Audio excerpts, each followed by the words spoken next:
Have you ever wondered what the price of loyalty is? I don't mean the abstract poetic kind. I mean the real price, in dollars and cents, written down in a ledger. I know what it is. I found out the hard way. But it all started here, in this sun-drenched backyard, a place so perfect it felt like a scene from a movie about a life I was lucky enough to be living, a life I was about to destroy. The late August air in Philly was thick and sweet with the smell of cut grass and charcoal. Leo, my godson, who was all of 5 years old and had my heart wrapped around his little finger, shrieked with laughter as I pushed his swing. "Higher, Auntie Nora, to the moon!" His tiny hands, sticky with watermelon juice, gripped the chains, his face a perfect picture of bliss. It was one of those moments, wasn't it? The kind you wish you could freeze and keep forever. From the deck, Chloe watched us, her chin resting on her hand, a soft, knowing smile on her face. We'd been best friends since our freshman year of college, 2 decades of shared secrets, cheap wine, and brutal honesty. She knew me better than I knew myself sometimes. She was the sister I'd chosen, the family I'd built for myself. Her happiness was, in many ways, the measure of my own. Mark, her husband, stood sentinel at the grill, a king in his kingdom of suburban perfection. He flipped burgers with a practiced flick of the wrist, his laughter booming across the lawn. "Careful, Nora, we have a signed investor agreement, not a launch permit for the first child on Mars." Everyone laughed. Mark had that effect on people. He was charisma personified, a man who could sell you on a dream because he so clearly believed in it himself. He was my brother in all but blood. Later, as the sun began to dip below the horizon, painting the sky in shades of orange and pink, the three of us sat on the deck steps. Leo was asleep inside, worn out from his lunar expedition. Chloe leaned her head on my shoulder, a comfortable, familiar weight. "I'm so glad you're the one doing this, Nor. It makes me feel safe," she murmured, her voice laced with contentment. The audit. The reason a major investment firm was about to pour millions into Mark's logistics startup. I squeezed her hand. "It's just a routine check, Chloe, making sure all the I's are dotted and T's are crossed." It was the truth. It was a standard procedure, something I'd done hundreds of times. But this time felt different. This wasn't just another client file. This was the foundation of my best friend's life, the future she was dreaming of, the bigger house, the trip to Hawaii she was already planning. Mark came over, handing me a cold beer. He sat on my other side, creating a warm, protective circle. "She worries too much," he said, smiling at his wife. Then he looked at me, his eyes clear and earnest. "Seriously, though, I'm glad it's you. When you get in there on Monday, you'll see. I've made everything pristine, every number accounted for. It's all for them," he said, his voice dropping to a near whisper as he nodded toward the house where his wife and son were. He said it with such absolute conviction, a man proud of his work, a husband and father providing for his family. How could you not believe him? I looked from his sincere face to Chloe's trusting smile and felt a wave of warmth wash over me. This was right. This was family. This was the loyalty that mattered above all else. I believed him. Of course I did. And that was the most expensive mistake of my life. The mistake that would eventually force me to answer that impossible question. What do you do when the truth is a weapon aimed at the hearts of everyone you love? Have you ever had a feeling that was so small, so insignificant? You almost convinced yourself it wasn't there? That's how it began for me. Not with a bang, but with a whisper. A single, perfectly balanced number on a spreadsheet that felt wrong. It was a subtle dissonance, the kind most people would ignore. But my entire career, my entire identity, was built on listening to those whispers. The temporary office Mark's company had set up for me was a sterile glass box, a world away from the warmth of his backyard. The only smells were the faint chemical tang of window cleaner and the dark, bitter aroma of the coffee I'd been mainlining since 8 o'clock that morning. For 2 full days, my world was reduced to numbers, revenue projections, profit and loss statements, balance sheets. And Mark was right. It was pristine. Every figure tied out, every receipt was accounted for, every projection was backed by a sound, logical model. I saw the story of a thriving, innovative company, a testament to Mark's hard work and charisma. With every reconciled account, I felt a small wave of relief and pride. Pride for him, for Chloe. This was real. Their happiness, their future, was built on a solid foundation. I was just here to put the official, 7-figure stamp of approval on it. By Wednesday afternoon, I was in the final stages, cross-referencing vendor payments. It was tedious work, the accounting equivalent of checking for typos. I had a list of approved suppliers on one screen and the accounts payable ledger on the other. It was a simple matching game. Then I saw it. A name I didn't recognize: Aperture Logistics. There were 3 payments to them over the last quarter alone. It wasn't the name that snagged my attention. It was the amounts. One for $50,000, another for $75,000. A third, just a month ago, for an even $100,000. Auditors have a trained aversion to perfectly round numbers. The real world is messy.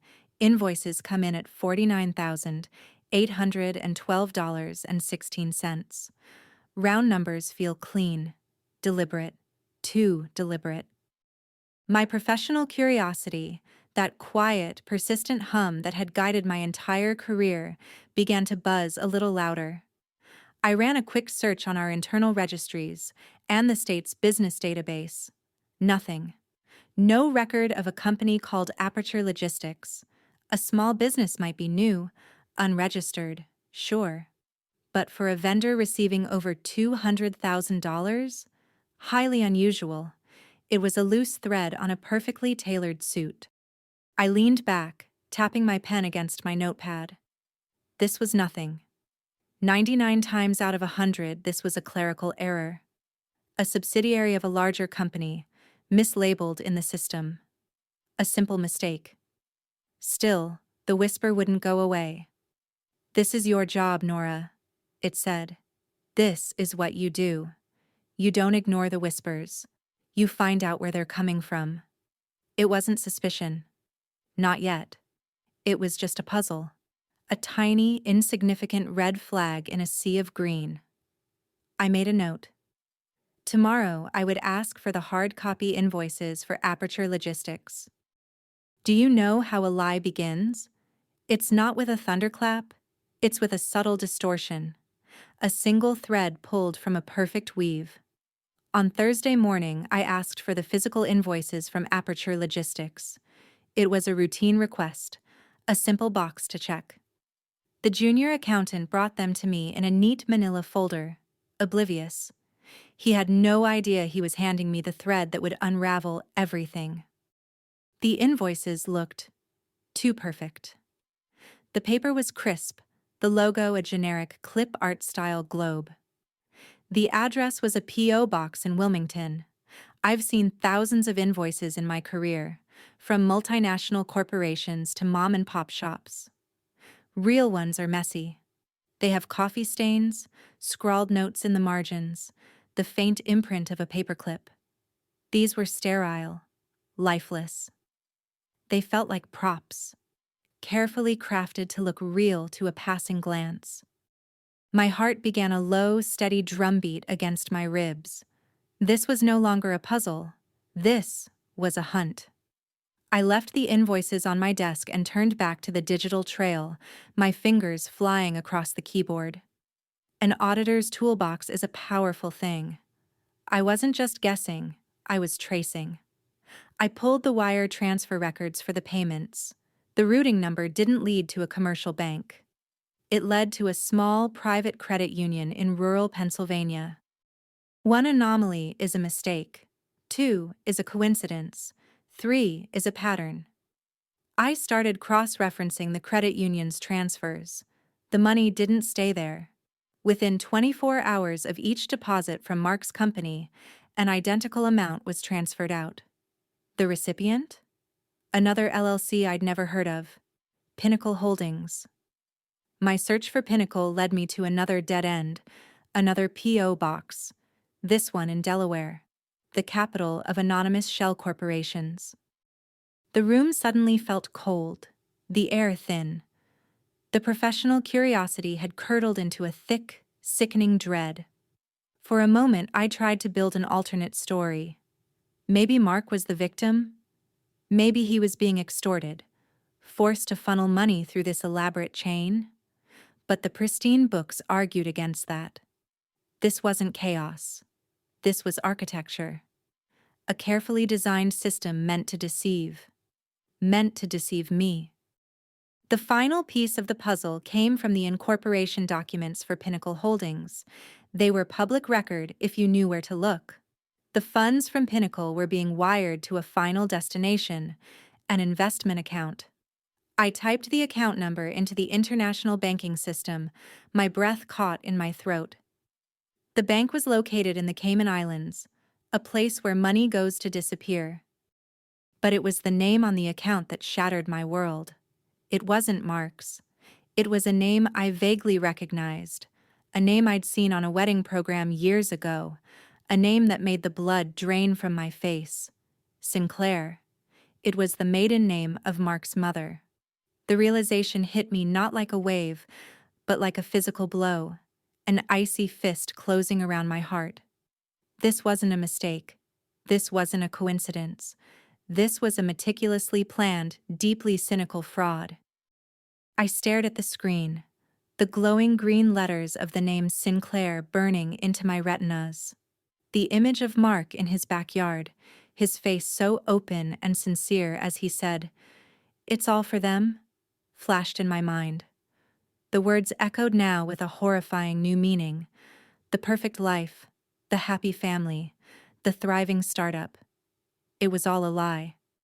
And the man I considered a brother, the man who was the bedrock of my best friend's world, was a thief. The hunt was over, and the catastrophe had just begun. How much pressure can a secret exert before it crushes you? I spent the rest of the day in a fugue state, the damning information on my screen a physical presence in the room. It felt like a toxic gas, odorless and invisible, slowly poisoning the air I breathed. When 5 o'clock finally came, I packed my briefcase with numb, clumsy fingers. All I wanted was the anonymity of my car, the quiet of my apartment. I needed to think, but my brain felt like a circuit board shorted out by a power surge. The parking garage was cool and smelled of damp concrete and exhaust fumes. The rhythmic hum of the fluorescent lights overhead was the only sound besides the click of my heels on the pavement. My car was parked in a far corner, a small silver island of safety. But as I got closer, I saw a figure leaning against the driver's side door, shrouded in the long shadows of a support pillar. My heart leaped into my throat. It was Mark. He didn't move as I approached, just watched me with an expression I couldn't read. It wasn't angry. It was heavy, resigned. "The Pinnacle Holdings Incorporation docs, Nora? The Cayman wire transfers?" he asked, his voice low and even, without its usual booming confidence. It wasn't a question. It was a statement. You know. I stopped a few feet away, my briefcase handle slick in my sweaty palm. The carefully constructed wall between my professional duty and my personal life had just been bulldozed. "The startup was dying, Nora," he said, pushing himself off my car. He looked exhausted, older than he had just a few days ago at the barbecue. We were 3 months from insolvency. 3 months. All the hype, all the promises. It was all about to go up in smoke. I was going to lose everything. I was going to be a failure. He wasn't looking at me, but at some distant point in the grimy concrete wall, as if replaying the nightmare. Then he turned his eyes on me, and they were filled with a desperate, pleading sincerity that twisted my insides. I couldn't let that happen. I couldn't let Chloe see me like that. To have to tell her that all her faith in me was for nothing, that the future I promised her and Leo was a lie. Every word was a carefully aimed dart, finding its mark in my loyalty to her. He was framing his crime not as an act of greed, but as a desperate act of love. It was a temporary measure, he insisted, taking a step closer. The charismatic salesman was back, but this time he was selling the most important deal of his life. A loan to myself. The investor money would have replaced it before the audit was even finished. No one would have gotten hurt. Just give me a month, Nora. 30 days. I can unwind it. I can put every single cent back. Please, he whispered, his voice cracking. Please, Nora, don't destroy our life. I stood there, frozen in the humming silence of the garage. The auditor in my head was screaming. This was a confession, a direct request to conceal a felony. My license, my career, my freedom, it was all on the line. But my heart was screaming louder, showing me a slideshow of horrors, Chloe's face, crumpled in tears, Leo asking where his daddy was. The perfect life I had so admired, shattered into a million pieces by a report I had yet to write. Mark saw the war on my face. He closed the remaining distance between us, his presence overwhelming in the confined space. His hand rested on my arm, the touch that had always felt brotherly and safe now feeling like a brand. I'm not a criminal, Nora. I'm a husband and a father trying to keep his family from drowning. You, of all people, have to understand that. Please, don't do this to us. His plea hung in the air, a weight far heavier than any ledger I had ever balanced. Have you ever had to smile while listening to a beautiful piece of music, knowing you were the one who was about to smash the violin? That was me, sitting across from Chloe in a sunlit bistro that smelled of garlic and fresh bread. The lie wasn't a word I had spoken. It was the person I was pretending to be. A loving friend, a happy confidant. But inside, I was a walking, breathing crime scene. Chloe was incandescent, practically vibrating with a joy that was painful to watch. Okay, so you have to see this, she said, sliding her phone across the table. On the screen was a picture of a beautiful two-story colonial with a wide front porch and dark green shutters. We put an offer in this morning. It's a little above what we planned, but Mark says with the investor deal closing, it's not even a stretch. Can you picture Leo playing on that lawn? I stared at the picture of the house, a monument to a crime I was now an accessory to. I could see the lawn, the porch, the happy family, and I could also see the ledger, the fake invoices, the offshore account number. It's beautiful, Chloe, I said, and the words tasted like acid in my mouth. My smile felt like a mask made of cheap, cracking plastic. Every beat of her happy heart was a tick of a time bomb I had the power to defuse, or let detonate. She swiped to another picture, this one of a white sand beach and turquoise water. And this is the resort in Hawaii. Mark's booking it for 2 weeks in January. 2 whole weeks, Nor. No work, no stress. Just us. She looked at me, her eyes shining with unshed tears of happiness. I am just so incredibly proud of him. He was under so much pressure, I know he was. But he did it. He pulled us through. He did it all for us. There it was again. The same line. It's all for them. It wasn't a coincidence. It was a script. A carefully crafted narrative of noble desperation that Mark was selling, and his wife was the star witness. I felt a surge of cold fury, quickly followed by a wave of crushing guilt. Who was I angry at? Mark? For his deception? Or myself? for sitting here and validating it with my silence. The weight of it all was a physical thing, pressing down on my chest, making it hard to breathe. I pushed a piece of chicken around my plate, the fancy lemon caper sauce suddenly seeming obscene. My silence was a lie. My nod was a lie. My very presence at this table was a betrayal, but I didn't know who I was betraying more. The best friend who was unknowingly building her dream house on a foundation of sand, or the woman I used to see in the mirror every morning, the one who lived by a code of uncompromising truth. What happens when the people you trust most decide that your moral compass is a weapon pointed at them?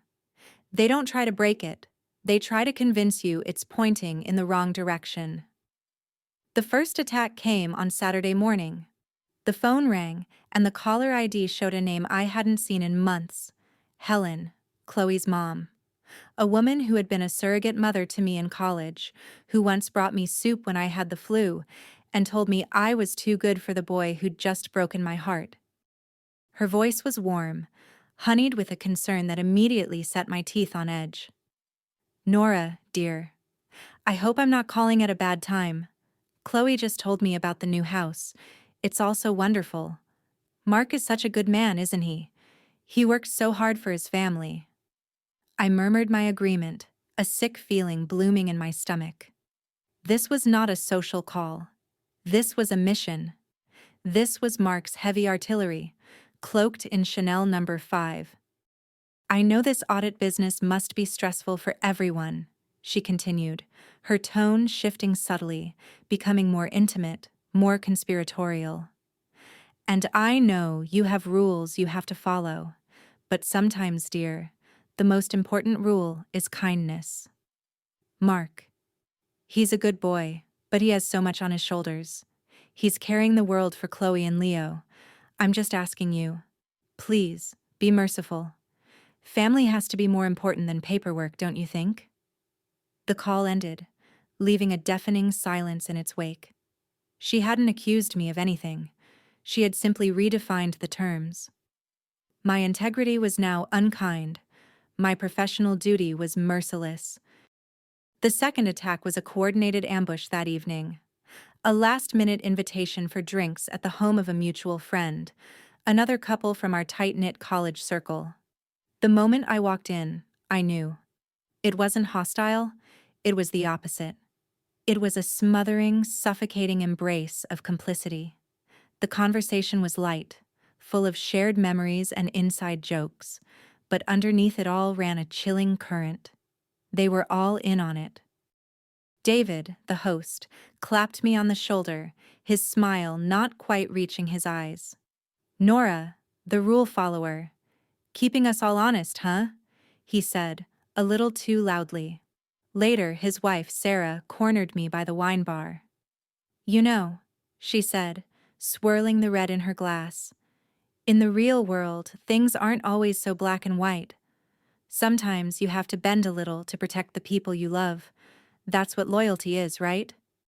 It was a perfectly woven cocoon of silent collusion. No one mentioned Mark's company. No one used the word fraud. They didn't have to. They were isolating me, painting me as a cold, rigid outsider who didn't understand the complex, unwritten laws of friendship. They were turning my own morality into a form of betrayal. I left early, the cheerful goodbyes following me out the door like a chorus of accusations. They had drawn the battle lines. It was my integrity against their happiness, and I was completely, terrifyingly outnumbered. At what point does a moral gray area collapse into a black and white prison sentence? By Sunday night, the emotional pressure had become a physical force. The walls of my apartment felt like they were closing in, the air thick with the unspoken accusations of my friends. Their voices echoed in my head, weaving a tapestry of guilt and obligation. Be merciful. Friendship is more important than rules. This is what loyalty is. I was adrift, my own moral compass spinning wildly, its needle unable to find true north in this magnetic storm of love and betrayal. I needed an anchor, something cold, hard and impersonal, something that couldn't be manipulated by a shared history or a tearful plea. Sitting in the dark, the city lights painting sterile patterns on my wall, I finally admitted it to myself. I was losing. They were winning. They were successfully recasting their crime as a noble struggle, and my integrity as a cold-hearted betrayal. I needed a voice that wasn't tangled up in my life. A voice that only knew the rules. My fingers felt like foreign objects as I pulled out my laptop and searched for the professional ethics hotline for certified public accountants. I found the number and stared at it for a long time. Making this call felt like a betrayal in itself, a step across a line I hadn't even known was there. I used an app on my phone to place the call, my number blocked and anonymous. After 2 rings, a dispassionate recorded voice answered, followed by 3 minutes of terrible hold music. Finally, a man's voice, flat and tired, came on the line. "Ethics and compliance. How can I help you?" He sounded like he'd heard every sin imaginable and was impressed by none of them. I took a shaky breath, my heart hammering against my ribs. "I have a hypothetical question," I began, my own voice sounding strange and distant. I laid it all out, stripping away the names and the faces, reducing the beautiful, complicated tragedy of our lives to a sterile case study about shell corporations, falsified invoices, and a compromised auditor. When I finished, there was a brief silence. I could hear the faint sound of him typing. He wasn't pondering the moral nuances. He was just looking up the law. "Ma'am," he said, and the word ma'am felt like a bucket of ice water to the face, erasing any possibility of connection or empathy. "In the scenario you've described, the moment the auditor becomes aware of deliberate fraud and chooses not to report it, they cease to be a witness. They become an accomplice." The word hung in the air, cold and heavy. Accomplice. "The consequences are not ambiguous," he continued in that same monotone, as if reading from a textbook. "First, you would face immediate and permanent revocation of your license. Your career would be over. Second, and more significantly, you would be exposed to criminal liability for conspiracy to commit fraud and obstruction of justice. We're not talking about a fine. We're talking about a federal felony charge. We're talking about prison." Prison. The word landed with the force of a physical blow, knocking all the air out of my lungs. The emotional blackmail, the pleas for mercy, the talk of loyalty. It all evaporated in the face of that one brutal word. This was no longer a heartbreaking choice between my career and my best friend. It was a choice between her comfortable life and my freedom.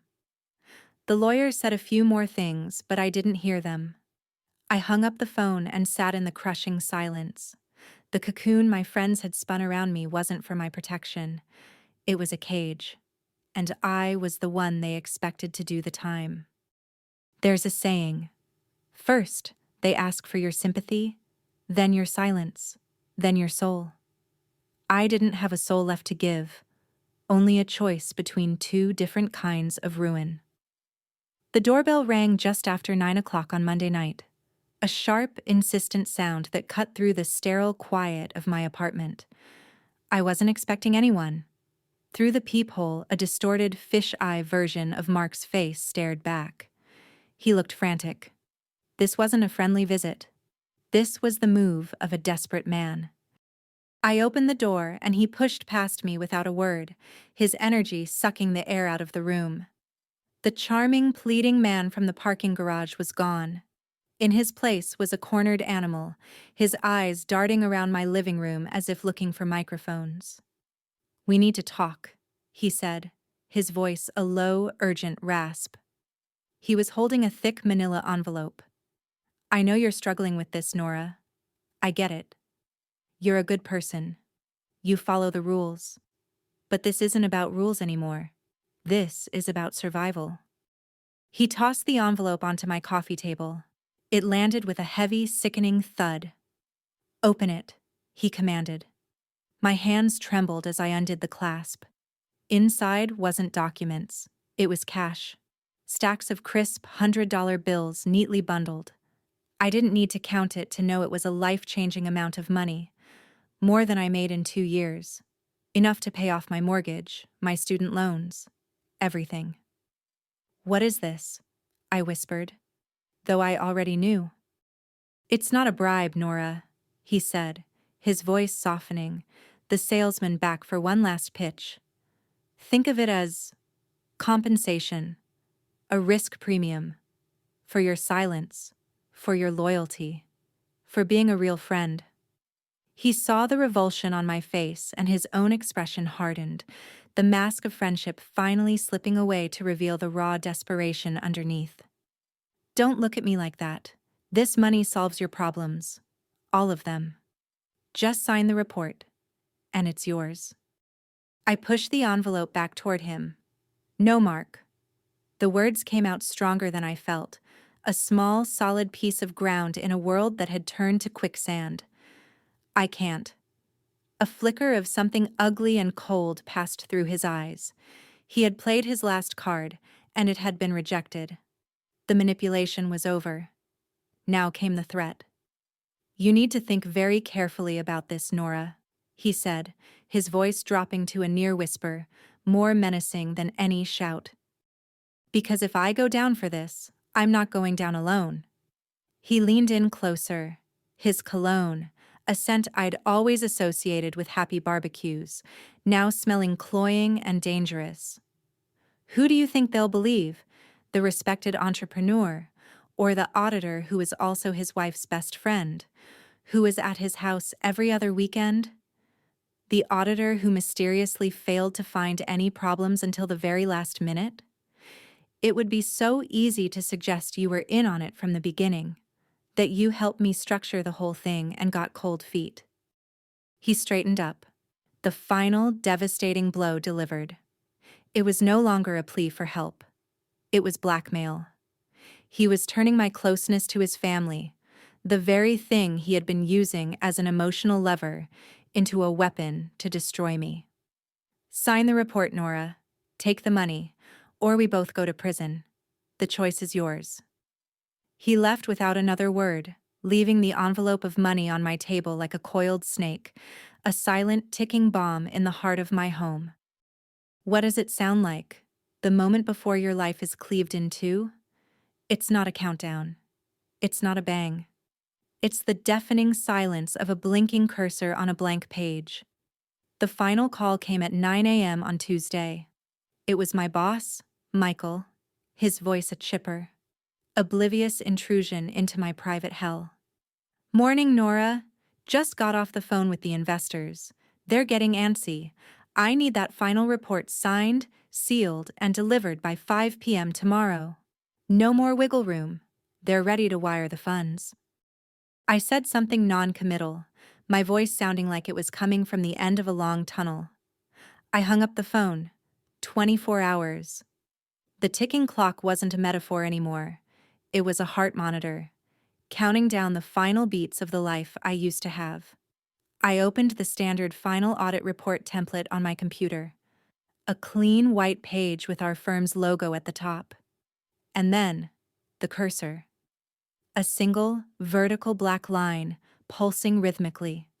Blink, blink, blink. A patient, unforgiving executioner. I spent the entire day in that chair, staring at that screen. The world outside my window went on. Traffic flowed, people laughed on their way to lunch. A plane drew a white scar across the blue sky. Inside my office, time had stopped. I tried to type. I placed my fingers on the keyboard and imagined writing the lie. All financial accounts are presented fairly in all material respects. The words were so simple, so clean. I could see the path it created. Mark gets his money. Chloe gets her house.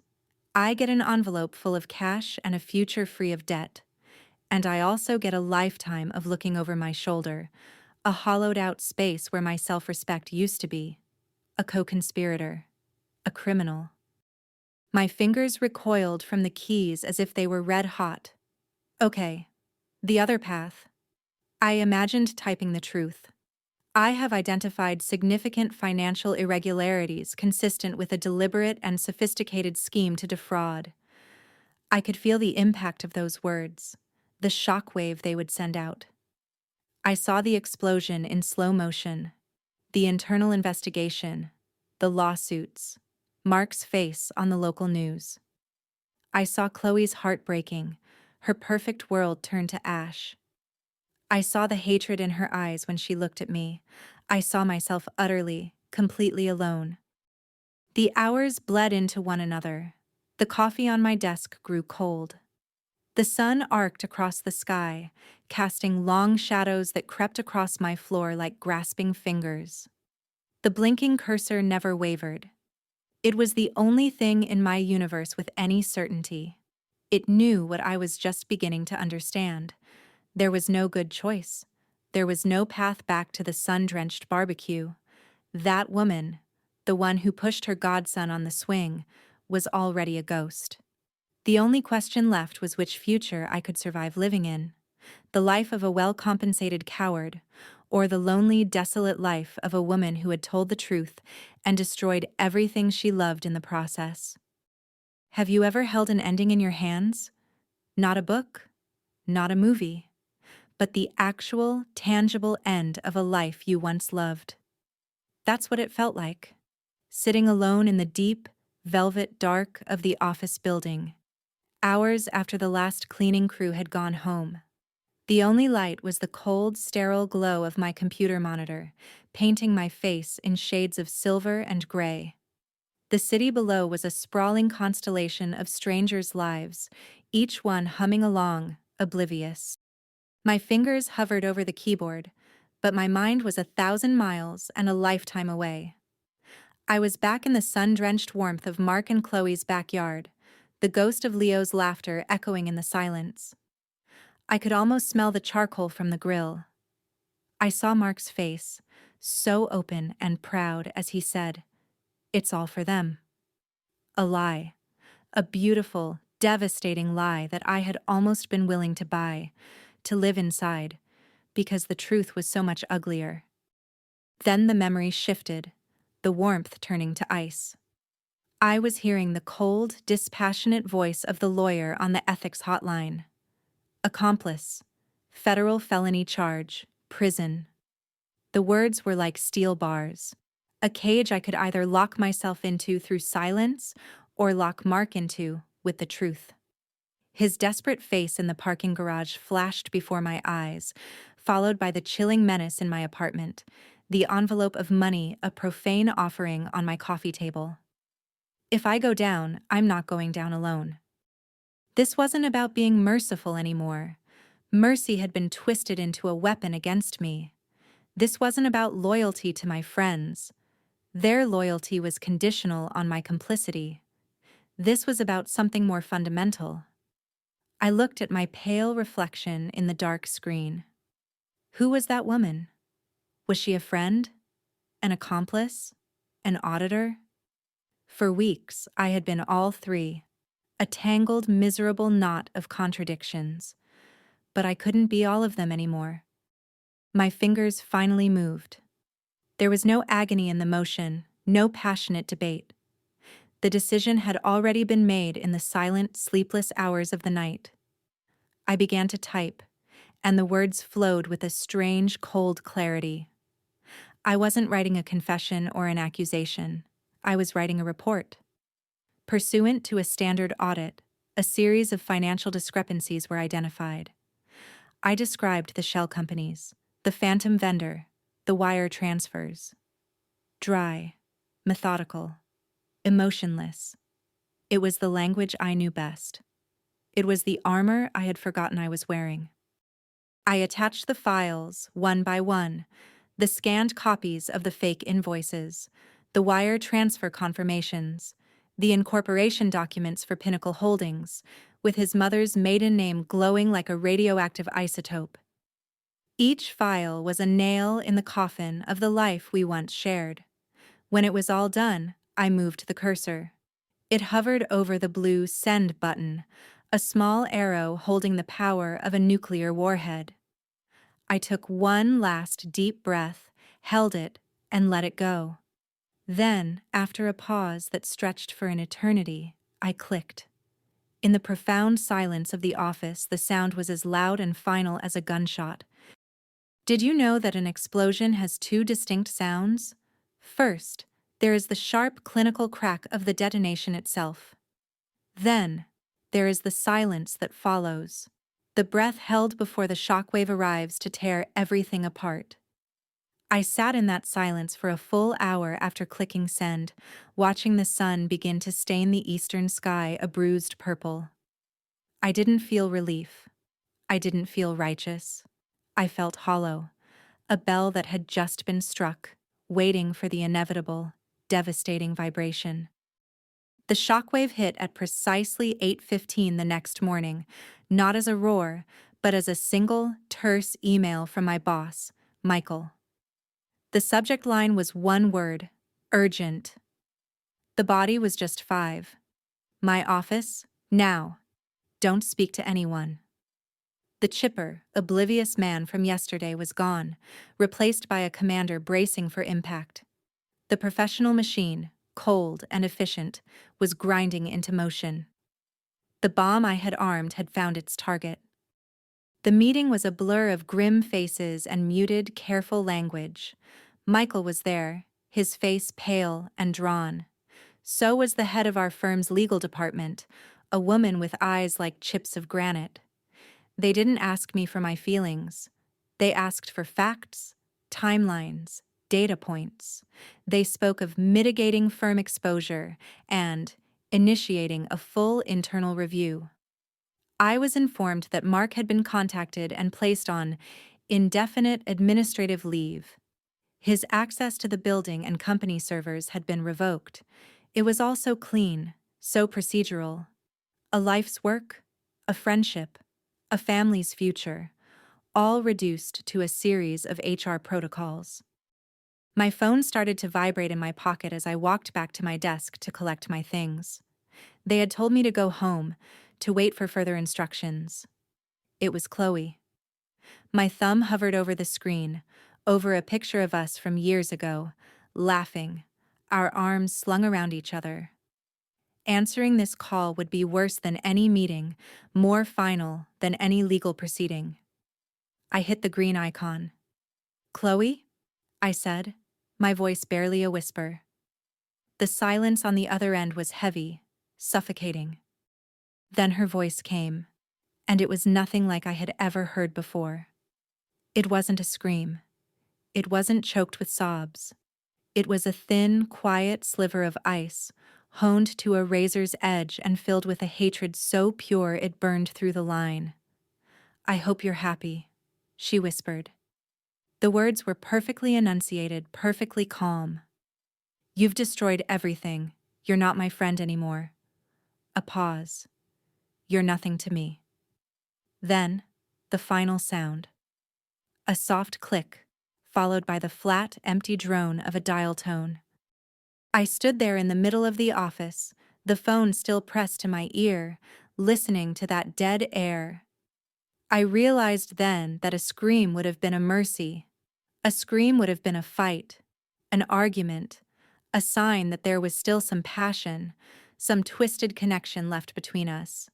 This cold, quiet pronouncement was a surgical procedure. It was an amputation of a 2-decade friendship, performed without anesthetic. The dial tone was the sound of my past flatlining. The storm had come and gone, and I was left standing in the rubble, completely and utterly alone. They tell you the truth will set you free. They don't tell you that freedom can feel a lot like a prison cell with invisible walls. For the first few days, the silence in my apartment was a living thing, a hostile entity that pressed in on me from all sides. My phone, the device that had once connected me to my entire world, now sat on the kitchen counter like a small black tombstone, a monument to a life that was over. Every time my pocket buzzed with a spam email notification, my heart would seize. A jolt of adrenaline and a fool's hope that it was a text from Chloe, from Helen, from anyone. But it never was. The social circle that had tried to build a cocoon of complicity around me had now become a wall of silence. They hadn't just unfriended me, they had unpersoned me. It was a quiet, collective shunning, more effective and more brutal than any angry voicemail could ever be. I was a ghost, haunting a life I was no longer a part of. And then, somewhere around the fourth day, a strange thing happened. The panic I had been bracing for, the tidal wave of grief and regret I was sure would drown me, never came. The constant grinding anxiety that had been my companion for weeks, the fear of discovery, the agony of the choice, the terror of the confrontation, was gone. In its place was a vast, desolate, and utterly peaceful emptiness. The war was over. The worst had happened. There was nothing left to be afraid of. That evening, as dusk bled across the sky, turning the glass of my window into a dark mirror, I saw my reflection. I saw a woman of 34 who looked a decade older. There were dark, bruised-looking circles under my eyes, but the frantic, hunted look was gone. The tension that had held my jaw in a permanent clench had eased. I looked tired.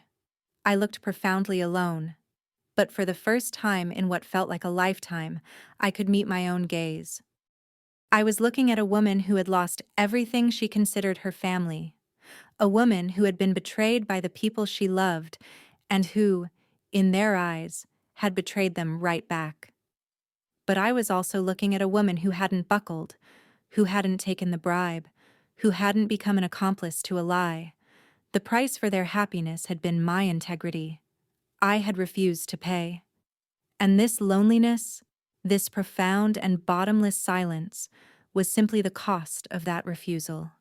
It was a bitter victory, but it was an honest one, and it was mine. People think time heals all wounds. They're wrong. Time doesn't heal. It scarifies. It takes the raw, gaping wound of a trauma and burns it into a thick, numb, permanent scar. A part of you that will always be there, but one you can eventually touch without wincing. It had been 18 months since the gunshot click of my mouse had ended my world. 18 months of building a new one on the scorched earth. My new life was in Chicago, a city of steel and wind that owed me no memories. I was the head of the internal audit department for a national healthcare provider, a job I'd gotten because of, not despite, the scandal. The story had been contained, but the quiet legend of the auditor who tanked her own client and her own life on a principle had followed me. In the cold, corporate world, that kind of ruthless integrity was a valuable, if feared, commodity. My reputation was unshakable. I'd heard through the professional grapevine what had happened. Mark, with a team of expensive lawyers, had avoided prison. He'd received 3 years of probation and a fine so enormous it had forced him into personal and corporate bankruptcy. Chloe had divorced him. The beautiful house with the green shutters was sold before they ever moved in. The last I heard, she was working as a paralegal, raising Leo on her own. I never reached out. The silence from her end was a wall I didn't have the strength to try and climb. The letter arrived on a Tuesday, tucked between a credit card offer and a utility bill. It was a plain manila envelope. No return address. My name and new address were printed on a stark white label. For a single, cold second, the old panic flared, a phantom limb aching with a pain I thought I'd forgotten. My hands were steady as I opened it. Inside, there were only 2 things. The first was a photograph. Leo, standing in a park, squinting into the sun. He was 7 now, with a gap where his 2 front teeth used to be and the same mischievous grin he'd had on the swing set. My heart didn't break. It just ached with a dull, familiar pressure. Beneath the photo was a small, folded piece of notepaper. I recognized the elegant looping script instantly. It was Chloe's. The note was just 2 sentences. He asks about you. I don't know what to tell him. I read the words over and over. It wasn't an apology. It wasn't an olive branch. It certainly wasn't an offer of peace. It was something far more complicated. It was an admission, a reluctant acknowledgement that I still existed in their story, an unerasable character in the history of their lives, and mine in theirs. The truth had acted like a forest fire, burning everything to the ground. But this note, this simple, impossible question, was a sign. The first tiny green shoot pushing its way up through the ash.